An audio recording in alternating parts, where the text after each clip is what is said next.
여러분 안녕하십니까? 12월 31일 화요일 뉴스투데이 시작합니다. 12.3 내란 사태를 수사 중인 공수처가 헌정 사상 최초로 현직 대통령에 대한 체포영장을 청구했습니다. 내란 우두머리 혐의를 받고 있는 윤석열 대통령이 3차 출석 요구까지 별말 없이 불응하자 강제 수사에 나선 겁니다. 구나연 기자입니다. 공수처가 피의자 윤석열 대통령에 대해 체포영장을 청구했습니다. 내란 우두머리와 직권남용 권리행사 방해 혐의가 적용됐습니다. 공수처와 경찰 등으로 꾸려진 공조수사본부는 오전 0시 서울 서부지법에 윤 대통령에 대한 체포영장을 청구했다고 밝혔습니다. 또 관저 수색영장도 함께 청구했다고 했습니다. 윤 대통령이 머무는 용산구 한남동 관저가 서울 서부지법 관할입니다. 역대 어떤 수사기관도 현직 대통령에 대해 강제 신병 확보에 나선 적은 없었습니다. 현직 대통령의 피의자 입건, 출국 금지, 체포영장 청구까지 모두 헌정사상 초유의 일입니다. 노태우, 전두환, 박근혜, 이명박 전 대통령이 구속 상태로 재판에 넘겨진 전례가 있지만 모두 대통령직에서 물러난 뒤였습니다. 형사소송법상 피의자가 죄를 범했다고 의심할 만한 타당한 이유가 있고 정당한 이유 없이 출석 요구에 응하지 않거나 그런 우려가 있을 때 피의자를 체포할 수 있습니다.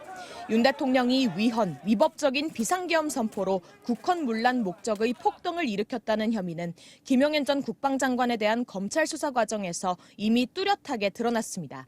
하지만 윤 대통령은 지난 18일 1차, 25일 2차, 그리고 3차 출석 요구까지 아무런 답도 없이 응하지 않았습니다. 통상 두세 차례 출석 요구에 응하지 않으면 체포영장 수순을 밟습니다. 공수처는 윤 대통령이 여러 차례 출석 요구에 불응한 데다 범죄 혐의가 상당해 체포영장 청구 요건은 충족됐다는 판단입니다. 또 윤 대통령 측이 공수처가 내란죄 수사권이 없다는 이유로 수사 자체를 문제 삼고 있는 만큼 더 이상 출석 요구를 하는 건 실익이 없다고 판단한 것으로 보입니다.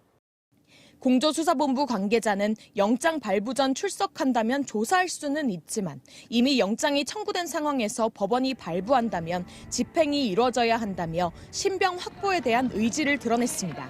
MBC 뉴스 구나연입니다. 12.3 내란 사태를 수사 중인 공수처가 윤석열 대통령에 대한 체포영장을 청구했는데요. 윤 대통령 측은 다급해졌습니다. 의견서를 내고 변호인 선임계도 급하게 제출했습니다. 유서영 기자입니다. 공수처가 체포영장을 청구했다고 알린 건 오전 10시 30분. 3시간 뒤 윤석열 대통령 측은 체포영장을 심리 중인 서울 서부지법에 의견서를 냈습니다.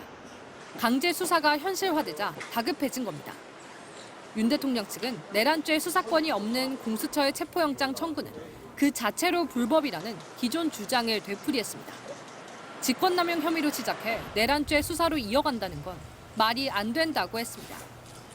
내란죄가 비교할 수 없을 정도로 중대한 범죄입니다.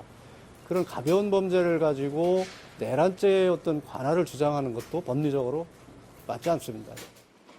형사소송법상 체포영장 청구 요건에도 맞지 않는다고 주장했습니다. 윤 대통령에게 국헌 문란의 목적이나 폭동이 전혀 없었다며 범죄 혐의의 상당성이 없단 겁니다. 하지만 검찰이 공개한 김용현 전 국방장관 공소사실은 윤 대통령의 내란 우두머리 혐의가 시간 순으로 낱낱이 드러났습니다. 윤 대통령 측은 변호인 선임계도 제출했습니다. 인편, 특급 우편, 전자공문 등 온갖 방식으로 한남동 관저와 용산 대통령실에 보낸 출석 요구서를 받지 않으며 버티다 체포 얘기가 나오자 황급히 선임계를 낸 겁니다. 김홍일 윤갑근 변호사가 이름을 올렸습니다. 윤 대통령 측은 수사기관 난립 속 중복 소환이 있었고 신변 안전이나 경호 협의도 없었다고도 주장했습니다. 법조계에서도 비판이 나옵니다. 수도권 법원 형사부의 한 판사는 수사기관에서 이미 조사를 받았는데 다른 기관에서 같은 혐의로 부른다면 중복 조사로 문제 삼을 수 있겠지만 일절 응하지 않고 있는 상황이라면 불응할 정당한 사유라 보기 어렵다고 했습니다. 공수처도 윤 대통령 측 주장을 일축했습니다. 내란 혐의로 문상호 전 정보사령관에 대해 청구한 구속영장도 법원이 발부한 만큼 윤 대통령 역시 내란죄 수사가 가능하다는 겁니다. 법원이 윤 대통령 체포영장을 발부한다면 공수처의 수사권 논란도 일단락될 걸로 보입니다. MBC 뉴스 유서영입니다. 이번 사고 여객기가 동체 착륙을 시도했던 건 당시 랜딩 기어 같은 제동 장치가 제대로 작동하지 않았기 때문으로 보입니다. 처음 착륙 허가를 받을 때만 해도 정상 작동했던 것으로 추정되는 이 제동 장치에 뭔가 이상이 발생했던 건지 아니면 그마저도 작동시키지 못할 정도로 다급했던 건지 원인 규명이 필요해 보입니다. 배주환 기자입니다. 사고 5분 전인 오전 8시 58분, 사고 항공기는 고도 450피트를 비행하며 속도를 140노트까지 낮춥니다. 이는 착륙을 앞두고 도달하는 정상적인 고도와 속도에 해당됩니다. 이 때문에 전문가들은 기체 아랫면의 랜딩 기어와 양 날개에 있는 제동 장치 플랩이 이 시점까지는 제대로 작동한 것으로 판단하고 있습니다. 플랩도 정상적으로 내려와 있고 또 랜딩 기어도 내려와 있었을 것으로 이렇게 보고 있습니다. 그렇지 않으면 조종사가 그 전에 이미 비상선언을 했었겠죠. 하지만 착륙 당시 사고 여객기는 랜딩 기어는 물론 플랩조차 내려오지 않은 채 질주했습니다. 플랩의 경우 엔진이 고장났을 경우 작동이 어려운 것으로 알려져 있습니다. 하지만 랜딩 기어는 다릅니다. 조류 충돌로 엔진이 멈춰 랜딩 기어를 내려주는 유압장치까지 고장났더라도 조종석 뒤편에 있는 줄을 잡아당기면 수동으로 작동시킬 수 있기 때문입니다. 보잉 737-800 기종은 랜딩 기어를 감싸는 덮개도 따로 없어서 수동 작동을 하면 중력으로 바퀴가 바로 내려옵니다. 아마 기계적으로 락이 완전하게 딱 된 것 같습니다. 그래서 결국은 기계적 결함이 아닐까 하고 지금 추정할 수 있죠. 추정되는 가능성은 항공기 전원이 모두 나갔을 경우입니다. 실제 메이데이 직전 항공기의 위치와 속력, 고도 정보를 주기적으로 내보내는 ADS-B 신호가 완전히 끊겼습니다. 플랩 문제, 그다음에 동체에 지금 ADS-B 전원이 꺼졌다. 그래서 아마도 착륙 중에 그 전원이 모두 셧다운된 게 아닌가. 이제 뭐 그런 의심도 일부 추정도 하는 분들이 있습니다. 국토부는 블랙박스 가운데 외관이 훼손된 비행자료 기록 장치를 김포공항 시험분석센터에 보내 분석이 가능할지 살펴보고 있습니다. MBC 뉴스 배주환입니다. 내란 특검과 김건희 여사 특검법에 대한 공포 시한이 하루 앞으로 다가왔습니다. 제주항공 여객기 참사로 여야가 공식적인 충돌은 자제하고 있는 가운데 최상목 대행이 어떤 선택을 할지 관심이 쏠리고 있습니다. 강현섭 기자입니다. 내란 특검법과 김건희 여사 특검법의 공포 시한을 하루 앞둔 가운데 더불어민주당이 최상목 권한대행을 향해 특검법을 수용하고 헌법재판관을 임명하라고 거듭 촉구했습니다. 다만 이번엔 한덕수 권한대행 때와 달리 재판관 임명 시한을 제시하지 않았습니다.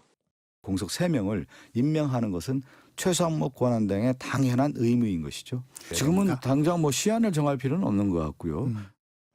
최상목 권한대행이 거부권을 행사할 경우 또다시 탄핵을 추진할 가능성을 두고는 신중하게 기다리면서 대화와 설득을 할 것이라고 한 발 물러섰습니다. 줄탄핵으로 인한 여론 부담과 제주항공 여객기 참사를 고려해 압박 수위를 조절한 걸로 보입니다. 반대로 국민의힘은 최상목 권한대행이 헌법재판관 임명도 특검법도 모두 거부해야 한다는 입장입니다. 국민의힘은 최 권한대행에게 거부권 행사를 건의하겠다는 방침인데 추후 제3자 특검법에 대한 합의 가능성은 열어뒀습니다. 야당과 위헌적인 조항을 삭제하는 방법을 해서 충분히 이거는 협상을 할 용의가 있다는 말씀을 드립니다. 국가 비상사태 속에서 주요 장관의 공백이 대단히 안타깝다며 야당의 탄핵 공세를 에둘러 저격하기도 했습니다. 참사 사고 수습이 최우선인 상황에서 여야 모두 공개적인 충돌은 자제하는 모양새입니다. 최 권한대행 주재로 오늘 오후 국무회의가 열리는 가운데 정부 관계자는 두 특검법에 대한 상정과 공포 여부를 국무회의 직전까지 숙고할 것이라고 밝혔습니다. 회의 결과에 따라 향후 정국이 또다시 급변할 것으로 보입니다. MBC 뉴스 강현서입니다.